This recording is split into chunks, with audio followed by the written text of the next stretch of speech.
day for them, but especially off of those Sanhok games, it looks like they may be at the start of something great, something nice, something well. It is going to be a couple more games for them before they can finally start to contend with the top. Honestly, I'm just surprised to see so many new squads up in the top 4, top 5 position. Absolutely. Well, we're headed back on Erangel, last game of the day, as we move from Pomorsk all the way through Yasnaya. And Zampa was asking me what my guess on the circle was today. And you know what? I'm going to say military base. Military base. We haven't had a military base yet. I'm just I'm getting my flip phone out here. I'm going to call PUBG Corp as we all know these things. Oh no, David. He plummets to his death. I wonder what happens with that, as we'll stand by and see if there's any updates. Maybe he's not flush. He just tripped and stubbed his little toe there. So maybe he can get rezzed up and we can avoid the early game issues. But let's see what happens with this circle. We got a couple seconds left. You were talking about wildcard camp. Yeah. As you know, I think this is a team that has potential, but they got to work through it. Oh, we're gonna head to Milta. Not quite military, but we're headed towards the water. Lots in play. Well, right now, player 1, they're heading away from Endemic, which, yes, it is towards where the circle is. You can see on your screen right now. Ghost in Milta, dead center. There's a little bit of Sosnovka Island in play, but it's not so much. It's going to be a couple of hard shifts that direction before anyone can confidently say it's going to end on Sosnovka Island. I think right now, eyes are going to be on Ghost and the Rumblers. Historically, those are the squads who come out on top in an initial circle in this position. Generally, it's the Rumblers. They have thrown those games in the past, though, if you recall, from Phase 2. Both those squads, though, are definitely the ones that you need to look at. Ghost currently arriving in Milta, going to easily loot up and then spread likely towards the east. So the Rumblers and Ghost will have the advantage in both small Milta and main Milta, as so that small Milta power and Milta proper, I should say, as Ghost spreading out, getting their loot underway. They want to nail down these compounds ASAP, and you can see Shrimzy is going to be holding on to an important one. We've seen Ghost around this area so frequently. Yeah. And with Shrimzy, he's just going to choose to loot here, as anything he's missing, oh, nice little level 3 vest there, anything he's missing, he can be brought along from Milta. So this is going to be a nice start for Ghost and one of the featured teams. Hopefully they can capitalize and turn this into a victory. Yeah, I have heard Ghost complain a couple of times about the loot in Milta. The reason that they told me that they stay here is because of the rotational possibilities outside of the town. But also in a circle like this, it just gives them such an advantage, especially when they push Shrimzy towards that further east location.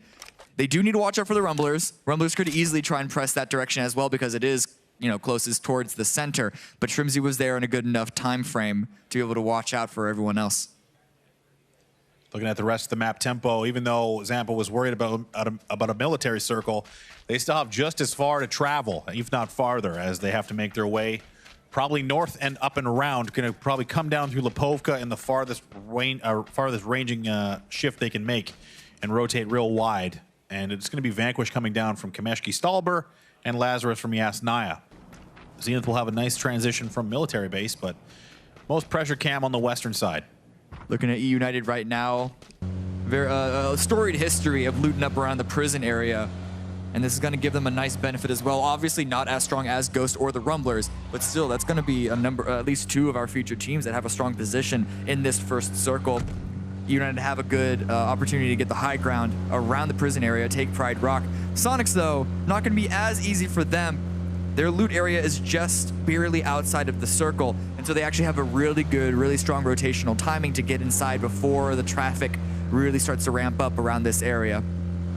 You can see them just northwest of E United on the map, just northwest of Prison. Lazarus just above them, leaving Yasnaya. But Genesis also in their vehicles. Should not be surprising at all. These guys basically became the poster child for leaving your loot spot before anyone else. And I think the timings of most of the other squads has increased to match them, but still, I always expect to see them in the vehicles at 4 minimum minutes at the minimum.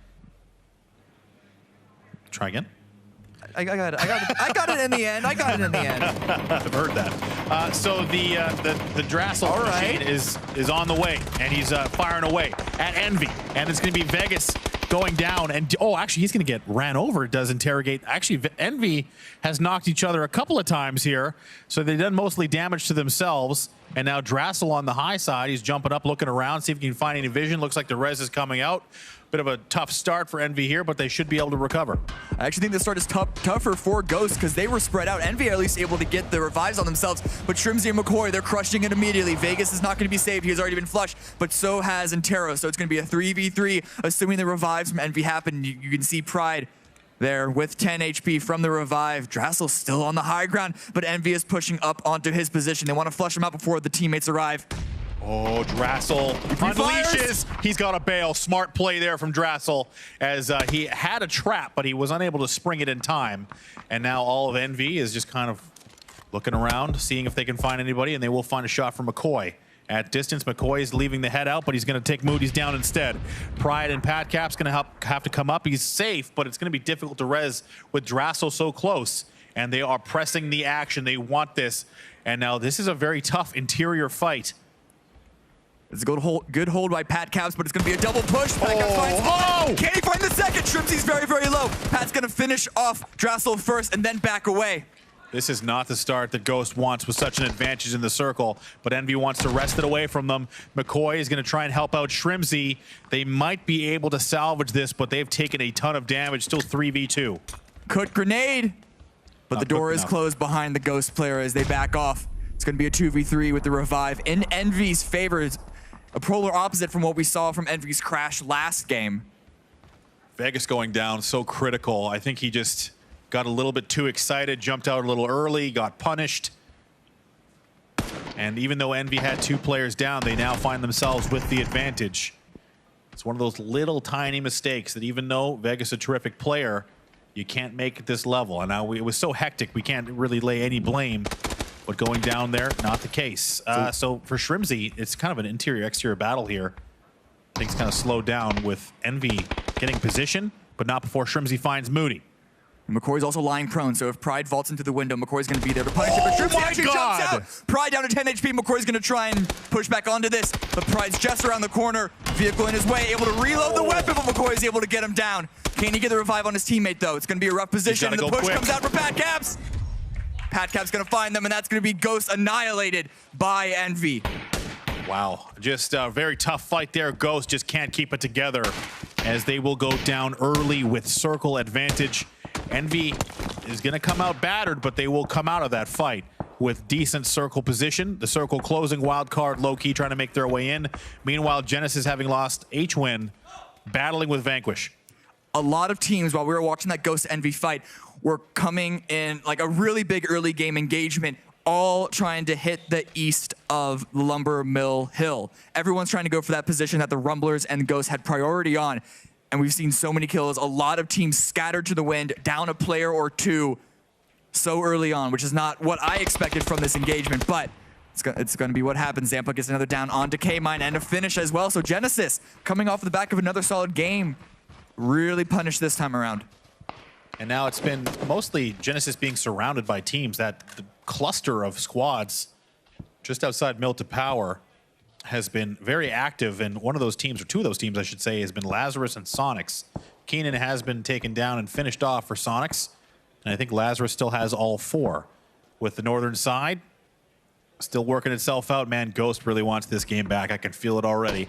As for Milta, that's where you want to be, and Envy has got a great position there on the south side.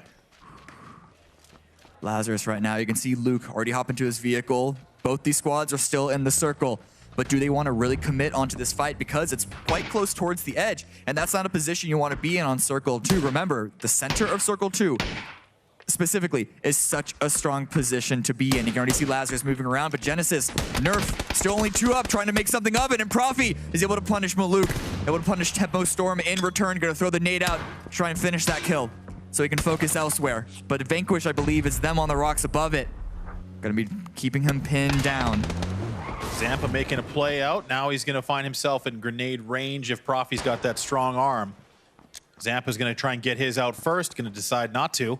Back away, try and find an angle with the SLR. Can see the barrel of the gun, knows exactly where Profi is, and just needs to wait as Profi trying to get full health. Now Zampa still wondering about the grenade. Random pot shot there, trying to find pay dirt. Profi out in the open, forced back inside. Zampa's got an interesting position here, but Profi wants to stay active. He's got no support. and neither does Zampa. Sharpshot trying to watch from one angle, and Profi getting picked apart. That's going to be Tetra. Sharpshot will get the last shot and the finish. Profi down. This is a really rough position for both Genesis and Tempo Storm. Tempo find themselves in a position that they do not want to be in. In fact, Sharpshot's spot is one that is routinely available to all these other teams surrounding them. That's why they want to clear out Genesis as quickly as possible so they can find an engagement elsewhere and get another stronger position. But Envy, we saw them batter away Ghost a couple of moments prior, but here comes Endemic, 2v4. They get the initial spray down onto Wolf. That's a very wide open position for Endemic. They were trying to sneak up on this house. Now this high angle shows, yeah, there is a ridge line they can use, but there's no hard cover at all. So it's all positioning here for Endemic. It's going to be Wolf getting finished off first. No res coming, and that point's going to be going to Envy as Moody will finish him off. And now it's going to be Player One Esports. They're coming to play as well. They're going to throw some grenades over, see if they can find pay dirt. A couple of nades from Endemic, though. Endemic are caught between two separate squads, and they need to find some way to open it up, preferably on the Player One side. But still, if they can take that building away from Envy, it could be a powerful position for them as well. I don't know if they know how many players of Envy are still up in that building. If they've been keeping track of the kill feed, they should know that it is very few. It's only 1 or 2. But it's still so hectic in the early game sometimes. There are so many people that you're trying to keep track of. Envy's turned this early engagement into 4 kills. Or sorry, excuse me, 5 kills, 4 of them coming from Ghost. And now they're just going to have to hang on. They might find themselves in a position to warp through the floor. I think what was... That's a visual bug on our end. Okay. Wildcard are all the way on the west side. They're nowhere near this engagement. Okay, all right, fair enough. Player One Player One Esports, chilling. They've kind of backed away. I think they do have a 2-2 split north-south. That might be a big benefit for them if they don't have any issues with the Rumblers who are on their doorstep. And we're going to see the circle shift once again. Only Nerf left standing for Genesis. So out of our top 4 teams, Genesis has 1 man left standing. Ghost has been eliminated. And now we are going to have the circle shift off the water all the way north. Sonic's feeling good. They lost a player themselves, but they have great circle position. Yeah, and they have the high ground here. That being said, the high ground is not the same high ground as what we've seen on Sanhok on Miramar. This particular position doesn't have the greatest sightlines. You can immediately see Tiggleton in his vehicle. The rest of Sonic's right behind him. Going to be taking an area just below Lumber Mill. It's going to be a little tower. Yeah, it's going to be the Wizard Tower kind of plains and the rocks, which they can use for vision much better than what you said around Lumber Mill. It's also center. And virtually dead center, so it puts them in a good spot. The only downside is that it's all in one little building, so their area control isn't the strongest, but still, keeping 4 up into the late game, it's a really good call to make. Now the question is, can the Rumblers transition into a good endgame spot? Normally they'd be fighting with Ghost for their current real estate, but in this situation, it's going to be them and Player One Esports kind of hanging on to that spot that we normally see Ghost occupying. Here's Waldo looking towards Zenith there a little bit further to the south, with Vanquish on their flank. United also lost a player at some point.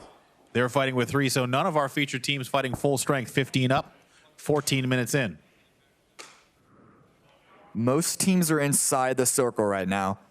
That early game fighting has lent itself to a little bit less, I guess, traffic in the circle right now. It's just Wildcard that we're waiting to get inside. And so this is going to be, it looks to be the start of a slower mid-game than what we're used to seeing. That is, if Ignatl can't get a good little engagement onto Lazarus, they're just shooting pot shots back and forth at each other.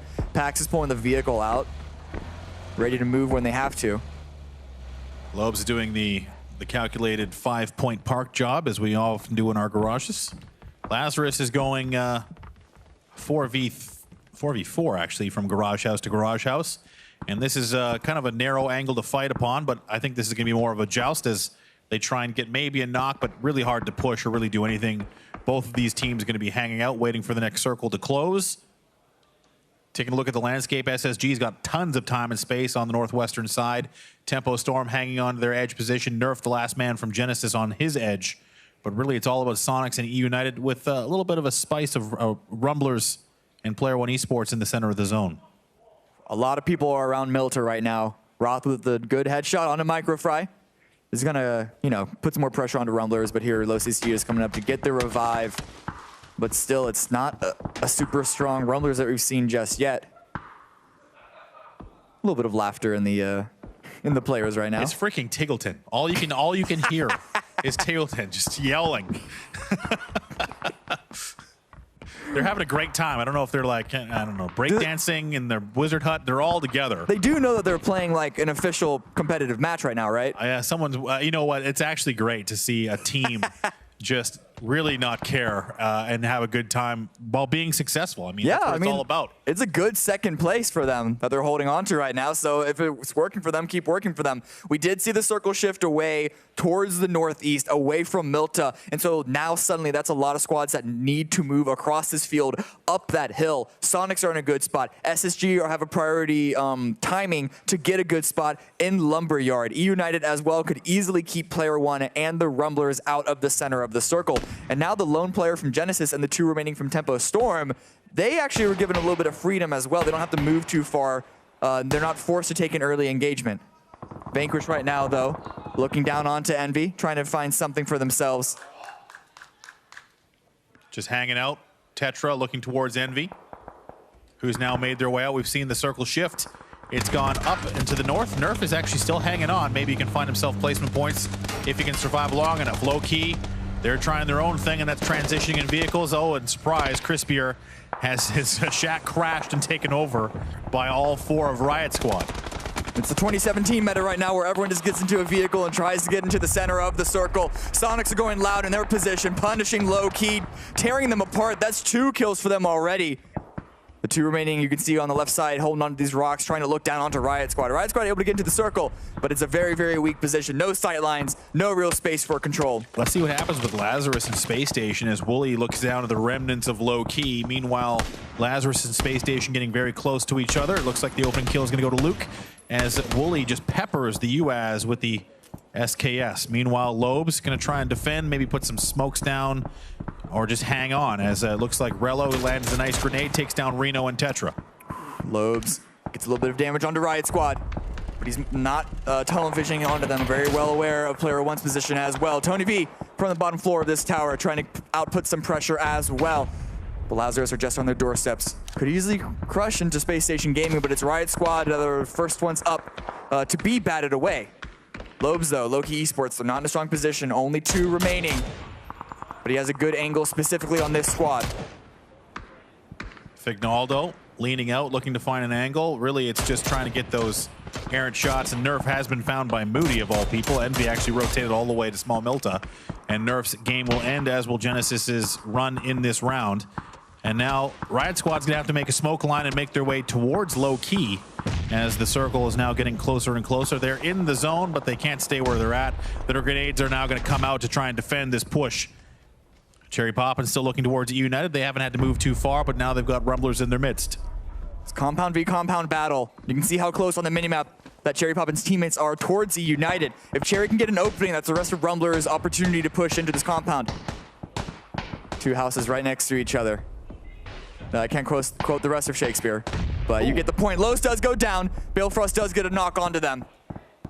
No push coming. They really can't do much. It's just going to be trading knocks, trying to make something happen. Another res is going to come. They're going to try and protect that stairwell, but Waldo is going to get up, and here comes the return grenade, maybe, as we see Endemic go down and out. That's going to be Rello, the last man standing, finished off by VZ, and the circle is going to go all the way north. Space Station has a ton of time and space now, and they can rotate center, but they have to be cautious. They don't know if anyone's come up that way. Tempo Storm probably feeling the same idea, as Zenith is going to come off the crates, or sorry, out of the yellows. And they're actually yellowed again, which is great, because now they're blue.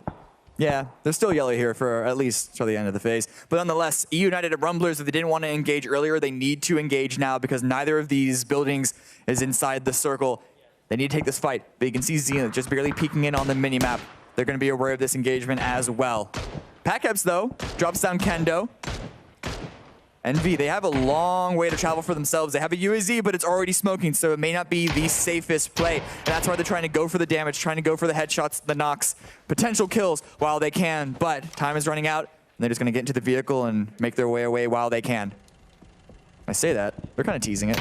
Not exactly committing or not. There we go. Pat Caps is going to back out while Moody's holding cover, trying to keep the knocks onto Zenith.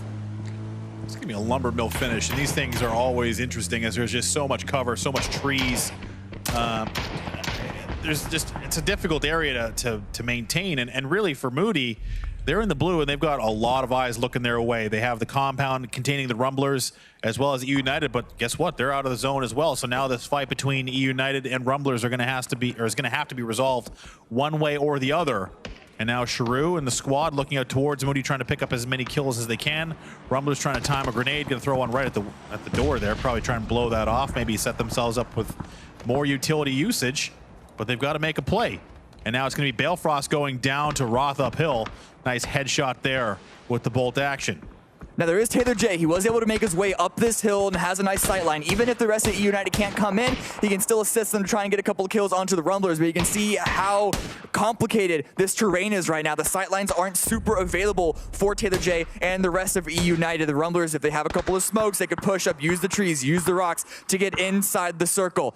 They're pushing as 4, but the blue is at their back and they need to go now. Moody, though, the last remaining player from Team Envy. We saw Pat Caps go up in flames in the vehicle. That's why they didn't put both inside. But he's forced to run across the road, run directly into the really damaged, bleeding out EU United.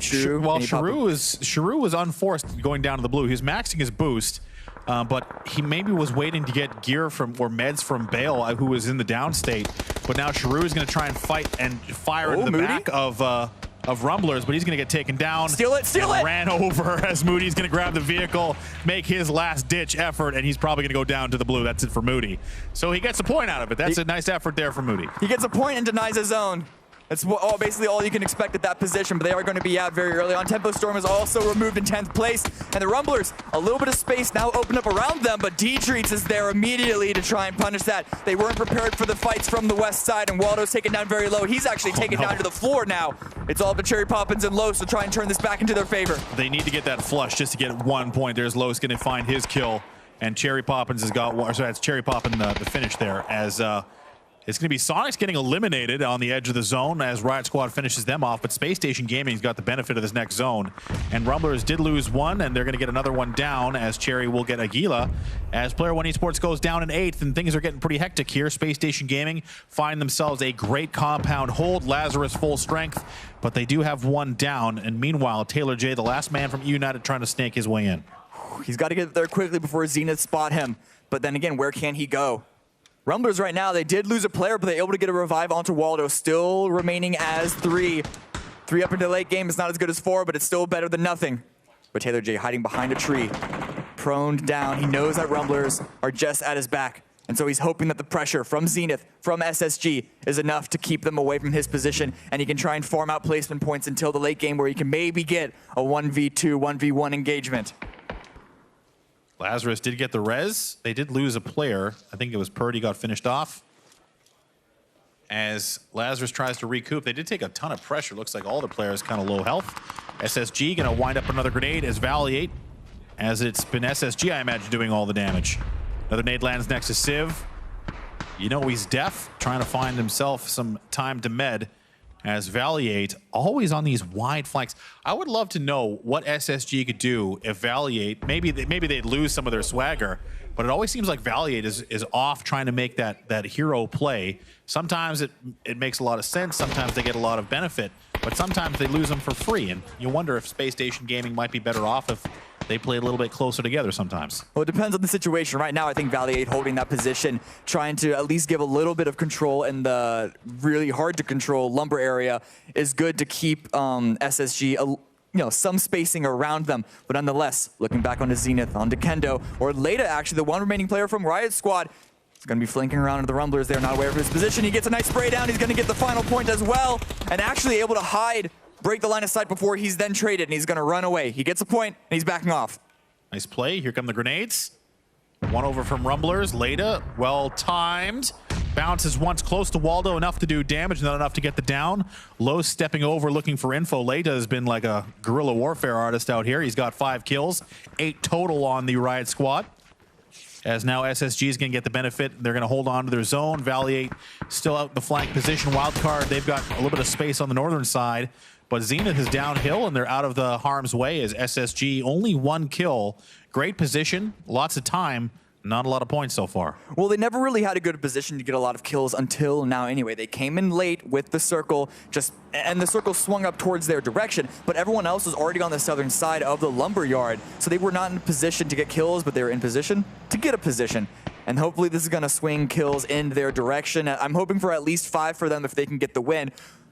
Likely more. But first, they're ready to take on Wildcard, who have to push in from the northwest. Spot them out. Already know they're in the Wizard Tower, but Lazarus in the Wizard Tower of their own. Hanging on for a little while as the circle continues to close. Lazarus a bit battered, but they've got a couple of kills to show for it. Okay day for Lazarus so far. A lot of top 5 finishes. No wins just yet. Well, looks like, yeah, it's going to be Los HD. Walter Jr. with the 249 gets him down.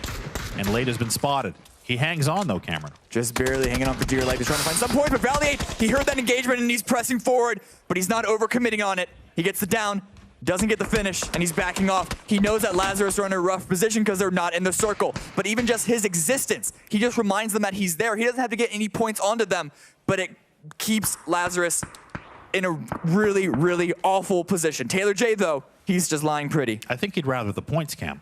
I think Valiant would rather have the points than knowing that they're there. But Valiant will get naded. See, I mean, you know, effective flank, but now he's not in a position to be helped at all. So it looks like Valiant is going to go down. Was not able to gain the team any points, but he did do some emotional damage, which unfortunately does not count for anything here in the NPL. Hetro on top of the building. He's got, a wide open target in Alo, and now another wide open target in Luke. And now Hetro is opening up. It hasn't been the best day for the big man, but he's looking for more as Alo is going to go down to the zone. Luke 12's got to press forward. Unciv in the prone position, just trying to keep his head out of harm's way as SSG now with 3 kills, 3 up. Circle does swing in their direction. And because Wildcard and Lazarus attacked at the same time, they were unable to completely hold out one or the other. But they still have a compound. And Hetro on the roof of that building still gives them the high ground advantage. He doesn't need to make sure he doesn't limit himself, but they're pushing As3 onto Lazarus. Gonna be flushing out the Lazarus squad. Luke does get one down, but SSG annihilate them. Wildcard, though, they hear that engagement. Nades already coming out from Pentalo. Well placed, but out of harm's way. Well executed by SSG. 2 more points in the tank. Baja trying to defend. Wildcard wants to press this. They have 4 and full strength. Taylor J is there. He's got the nade in hand. He's holding it so long. Well cooked, bounces close. J-Sank stays down the sights, but cannot get Taylor down, and he's going to slink away, having done some damage. And still holding on to E United. I got to say, wow. I mean, E United, they're in the top 5 once again. 3 kills. Would have liked to have more kills on their end, but he is still grinding out those placement points. The question is, will there be an opportunity for him to get even more kills off of this fight between SSG and Wildcard and the eventual third party from Zenith? Baja, though, peeking around the side. Wildcard do have the man advantage. Only 2 kills, but they still have 4 up in the top 4 teams remaining. Smoke's out. I don't know if that's from SSG or from Wildcard. I'm assuming SSG, and actually they're swinging down and away. Taylor J, he made himself known, and now they're going to push out the final snake. It's always important to push out the final snake as Taylor J is in the prone position. 3v1. Looks like it should be relatively easy work here for SSG unless Taylor gets the surprise shot. Hetro down, J-Sank steps up. Can't find him, going for the flush. Taylor J, he's done so well. He wants that last point. Another spray onto J-Sank, lots of damage. The body block from Hetro. He will get the point. The shots come out and SSG will finish him off, but they pay a price. They've taken a ton of damage, but they've gotten very far into the round. They've got 6 kills to show. Yeah. Unfortunately, they did lose Hetro, and this does give a good opportunity for Wildcard to push forward. They heard that engagement, and it was a smart engagement for SSG to take. They basically were forced to give this positioning control towards Wildcard. But now that the Taylor J is out of the picture. Final zone, by the way, already closing. The smokes come out. Maybe a bit of a distraction there from Baja Waka. They want to put a smoke next to Wildcard, give them pause to see if anyone appears. Smart play there from Baja. Meanwhile, Zenith, they've been prone this whole time. Well, at least they've been around and quiet, not choosing to engage. They've got 7 kills, so it hasn't been a totally quiet round for them. Kendo's got 3. Walt Jr. still looking for his first. And now it's the final zone. No one's got center control. Wildcard's got the numbers. Smoke's out. SSG, you can see that they know that Zenith are in the northeast of the circle. They know that Wildcard have maximum of 4 players, and there are still 2 left to be accounted for.